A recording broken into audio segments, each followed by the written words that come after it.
And you could take Trump to task for a lot of different things, but I really think that ending the Department of Education is one of the smartest things he could do. We don't teach civics anymore. I don't think we teach history anymore.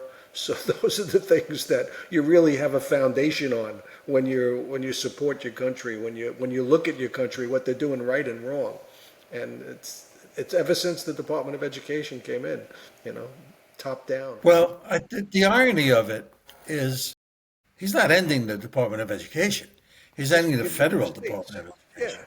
Yeah. It's devolving into the states, and it's not like these states are, are little localities. These states are big monsters of their own. Yeah. So he's just evolving it Yeah, to another level of bureaucracy, you know? but you would think the states have a little bit more control and what the curriculum is, and they could bring it down to the local level, to the county level, you know. Well, it sounds to me like an accurate description, but even at the county level, it's big. No, we've grown to a point now where I mean, the, I remember talking to a small mayor. He was a mayor of a local town when I lived in New Jersey, and after I wrote the book, his daughter was one of the local librarians, and she had me over to speak a couple of times. And he said to me, "I got a budget."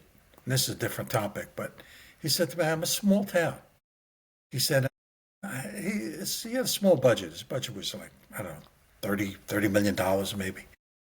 He said that if I cut everything out of the budget, everything, slash the budget, if I fired everybody, I'd still be broke because he's got the pensions and the stuff that lives on after his day-to-day operational budget.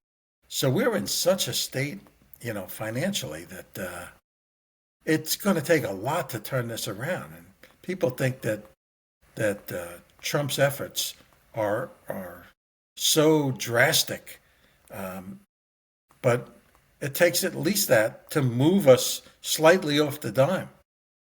This battleship has been moving. This aircraft carrier has been moving at 35 knots, and you got to slow it down first before you can turn it around. I And had that same discussion with someone last week. Hates Trump, had some personal dealings with the Trump organization. Just doesn't like the man, doesn't like the policies, doesn't like the politics. And I brought up Elon. He said, "Oh, I hate that guy. He's an asshole." I said, "How can you say that? He catches rockets at umbrella stands. You call him an asshole? I think he's done more." Well, you really think Doge did anything? I said, "I think the premise of Doge was very important. The problem was Congress and Senate couldn't stop spending. That's where it came down to, and that's what really caused the friction between Musk and Trump. Because Trump, Musk said, 'I'm doing all this work, and you got to get them to stop spending.' And this guy couldn't believe it. I said, when Vivek was running for president, and he was asked, 'How are you going to cut the federal employments by half?' He says, 'Easy.' He says, 'The easy way is if your social security number ends in an even number, you're out.' He says, 'If you're odd, you're in.' He said, 'Yeah, we're going to lose a lot of people. We're going to lose a lot of good people, and then we'll hire them back. We'll figure out what's needed and what's not needed.' And this guy was just that's abhorrent. You can't do that. You just can't do that. I can't see any other way. I wish I could just compartmentalize a piece of my memory in my brain and give it to people and have them share the experience I had trading foreign exchange when the dollar collapsed. Uh, it was the rest of the country was virtually immune to maybe a headline or two that they saw, but to actually watch the disintegration of the world's reserve currency collapse after like 30, 40 years of building a whole global economy around it. Uh, it was really, I guess, unreal is the only word that I can use to describe it. You know, and to watch it happen and to know that it happened. I mean, you talk about spending. HEW, Health, Education, and Welfare, which is no longer Health, Education, and Welfare. Now it's Health and Human Services and the Department of Education.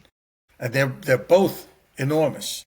But when it was HEW, when it was created under the Johnson administration, it had a bigger budget that all but 3 countries in the world, spent more than the government of Canada, spent more than the government of France.